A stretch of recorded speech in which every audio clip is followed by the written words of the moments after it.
سلام، من پانتا هستم. به کانال من خیلی خوش اومدید. امروز اینجا قراره با هم چند تا ویدیو خنده دار ببینیم، کلی کیف کنیم و بخندیم. پس تا آخرش با من همراه باشین. No.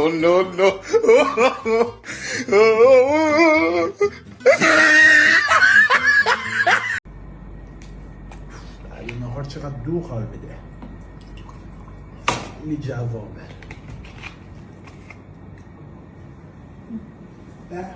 بس هیچی نیست. هیچی دو خوردی دیگه.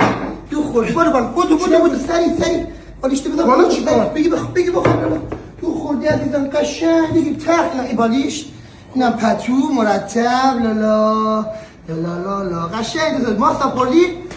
راستی باشو ماست خوردی؟ ماست نخوردی به غذا؟ خب 2 ساعت. اگه ماست خورده بودی که راحت 4 ساعت بعد میخوابیدی، سردیت هم میکرد. آب دهنت کش می‌خورد. دیگه قشنگ بخور. لالا ای جانم دو خوردی راحت اصلا نمیتونی بلند شی دیگه از سر جون. بعد غذا دو همین قربونه. بخواب من اینجا 2 ساعت دیگه میام بیدارت میکنم. No.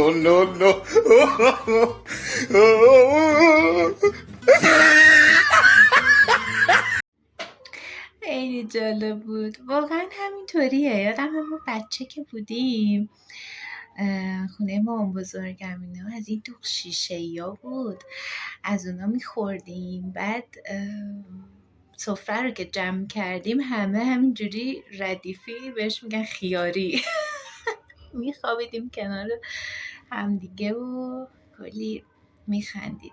یادش بخیر. میگم که شاهزاده انگلیس برای خانومش پادشاهی و کشورش رو ول کرد، اما تو یه گوزو حاضر نیستی به خاطر دوست دخترت حتی یه دختر رو آنفالو کنی. تا حالا اینقدر کلمه گوزو رو کسی با کلاس نگفته بود. شاهزاده انگلیس برای زنش کشور رو ول کرد. تو گوزو. چرا فکر میکنین اگر ر رو بگین ر خیلی با کلاس داره؟ بعد دیگه تو که رای شاهزاده انگلیس دیگه گوزو چیه؟ فکر نمیکردم گوزو رو بشه قشنگ.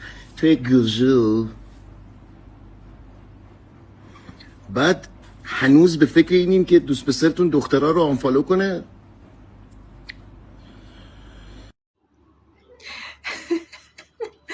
جالب بود نه؟ من حالا کاری به اون کلمش ندارم، گوزو این داستان ها، ولی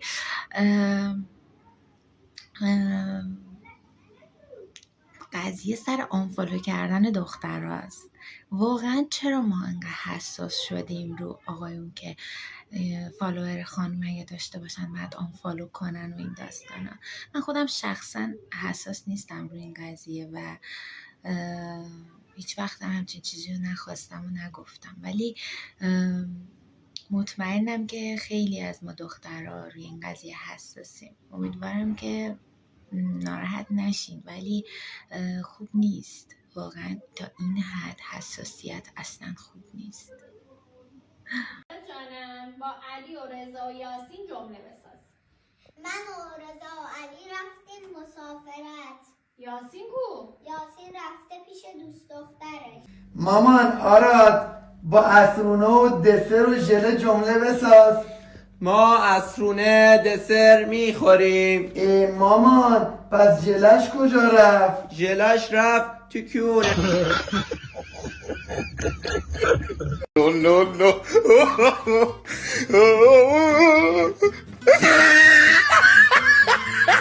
شما دوست دارید با کسی که آشنا میشی چجوری باشه شخصیتش؟ تایپ من از آدم سوبر خوشم نمیاد. دوست پسر قبلیم آدمی سوبری بود. فکر کن اهل ماشروم هم نبود. ماشروم؟ قارچ. نه قارچ اوکیه، سخاری خوشمزه است، فقط تو مرغ خورش میریزن یه جوری میشه، میدونی؟ از دختری پیک خوشش میمد. فکر کن تعصب رو پیک نباید داشته باشی. حاکم میشی یه مثلا دست خوب میاد خشت میذاری، نه دیگه تحتش خال وسط میکنی، مثلا زیر 10 باشه جا میزنی دستو. تعصب نباید زیاد داشته باشی. تو آدم سوبری نیستی ها؟ من سعیدم دیگه، صابر رفیقمه. صابر رو میشناختی تو؟ چی میدوستم؟ از آدم های تاکسیک خوشم میاد. ببین تاکسی اسنپ الان درآمد بهتری داره، کمیسیون میدی ولی خب دیگه ساعت کاری دست خودت، آدم اذیت میشه. اینجا چرا کافه خوبیه؟ نه باریستای کافه قبلی خوشم نمیومد، وایب خوبی بهم نمیداد، ولی باریستای اینجا خوبه. آره من باریستای اینجا رو 3-4 بار خوردم، خیلی خوشمزه بود. الان چی میخوری تو؟ من ماچا میخورم. اینه ماچا؟ بله.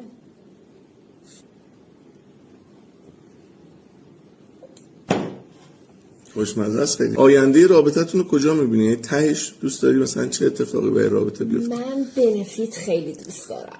بنفیت باشه رابطم. ببین من یکم اضافه وزن دارم ولی میتونم باشگاه بنویسم فیت میکنیم بدنمونو. اوکیه. ببین من دوست دارم طرف مقابلم سایکو باشه. از آدمی سایکو خیلی خوشم میاد. سایکو تو داشته کایکو بود. no.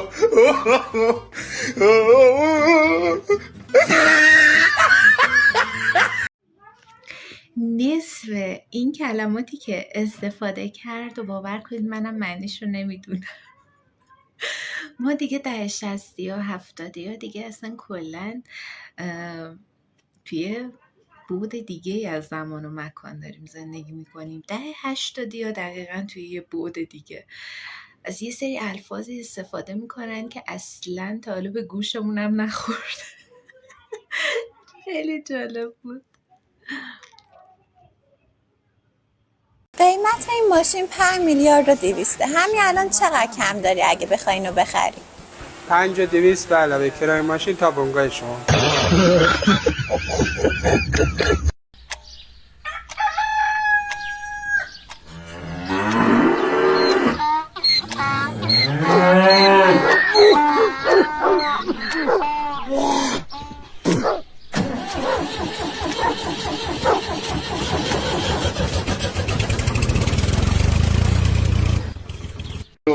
No.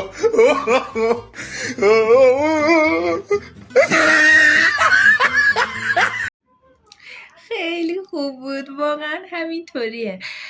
صدای گاو و گوسفند و نمیدونم تراکتور بود چی بود صدای آره سر صدا خیلی آدم رو اذیت میکنه واقعا. مثلا رفته بود ریلکس کنه. مرسی بابا مرسی. دماغتو گچ گرفتی؟ نه اتاقمو ریخته بودم بیرون مرتب کنم وسایل دوره نوجوانیمو پیدا کردم. خب این چیه؟ کوچک کننده بینی. چقدر عجیب ندیدی؟ دفتر عقاید. اینو میدادیم به هر کی که میدیدیم یه سری سوال توش بود که بعد جواب میداد. اگه گفتی این چیه؟ کشموه دیگه کش میاد. انگشتر پا. پا مگه انگشتر میخواد اصلا؟ سردنده است؟ اون موقع ما لاکو میزدیم رو این. اینو میچسبوندیم به این طرحش میافتاد رو این. بعد اینو میزدیم رو ناخن طرحش میافتاد رو ناخن. من فکر کنم کبدت ناراحته چرا زرد شدی؟ نه اون موقع اتو برنز میزدیم برنز شیم شیک شیم. این رنگی؟ کلیپس. ناموسن اونو چجوری میزدی؟ اینجوری هرچی کلیپس گنده تر شاخته رو با کلاستر. لوازم آرایشم. چرا فقط سفیدش کم شده؟ واسه این با پیستوله رنگ میکردین دیگه. پیرسینگ زیر لب دیگه خدایی خز بود. نگین دندون که از واجبات بود. ای بنره تل ماهواره‌ایه. مود عجیب مانتوی کیپ کالمن کوین بود. تازه سالها بعد اینا معرفی شده بود. ما پیشرفت کرده بودیم. مهدی سلوکی عکسش رو در و دیوار اتاق همه بود. بنده خدا مهدی سلوکی که شما روش کراش میزدین با این قیافه. ناخونتون پیرسینگ داشت؟ نه و شکلابیزه ناخونه. No.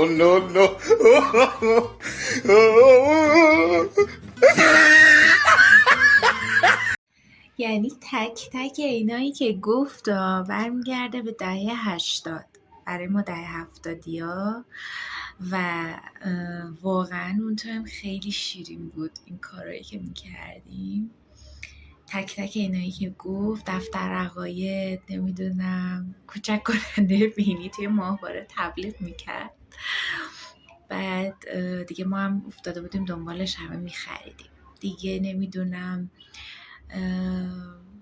انگشتر پا یادش بخیر. خیلی خوب بود. این زود گذشت.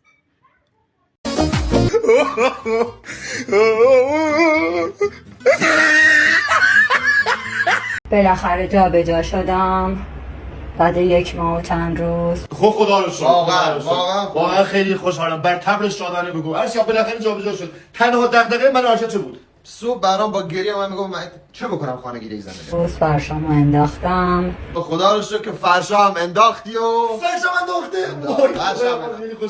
مبارکت باشه به دل خوش. فرشامو انداختم. خب فهمیدیم فرشا هم انداختیه ما هم خوشحال شدیم دیدیم انداخت. همه کارامو کردم. فرشامو انداختم. لا بابا فهمیدیم دیدیم. داریم ما خریم گفتی خود 4 بار داریم میگی فرش انداختی اوکی. گفتیم دست درد نکنم مبارکت باشه. بعدش خونم بعد 1 ماه و چند روز تازه جابجا شدم. فرشامو انداختم. بابا دیدیم انداختی. میگم فهمیدم فرشا انداختی چه نفهمی؟ مال خر فرض کردی خانه کردیش بچه دقیقه فرش انداختی توش. خونمو چیدم قشنگ. فرشامو انداختم.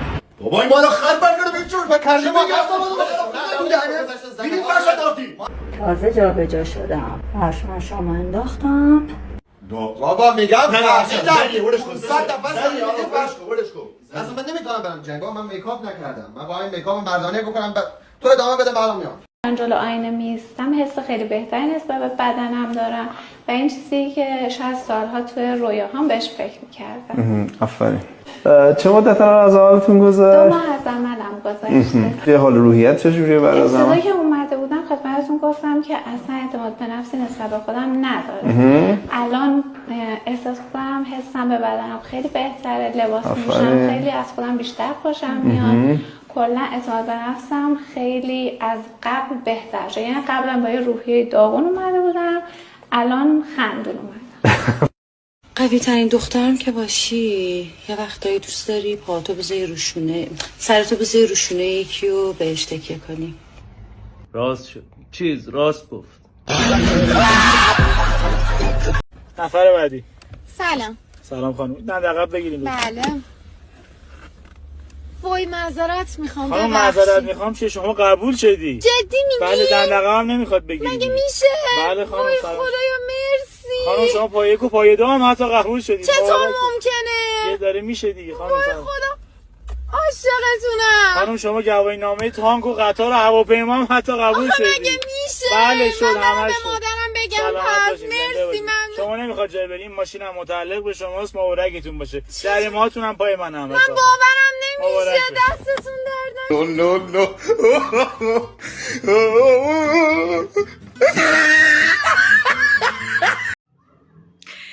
یاد گواهی نامه گرفتن خودم افتادم. افسری که کنار من نشسته بود من شالم افتاد و گفت پیاده شو. همون دقیقه گفت پیاده شو خانم شما رد شدی. گفتم یعنی چی؟ گفتش که رد شدی دیگه خانم، حجابتو رعایت نکردی رد شدی. به همین مسخرگی، یعنی به همین مسخرگی دیگه با خودم عهد کردم تو ایران من گواهینامه نگیرم و نگرفتم. هنوزم نگرفتم. خیلیه توی جوب نمیره، جوب اونا خرابه، وگرنه آب ما هیچ مشکلی نداره. گرفتی که چی میگم؟ میشه جونت باشه رفیق. آب خیلی ها تو جوب ما میره، آب اونا خرابه وگرنه جوب ما هم خرابه. بفرما شربت تخم شربتی رفیق.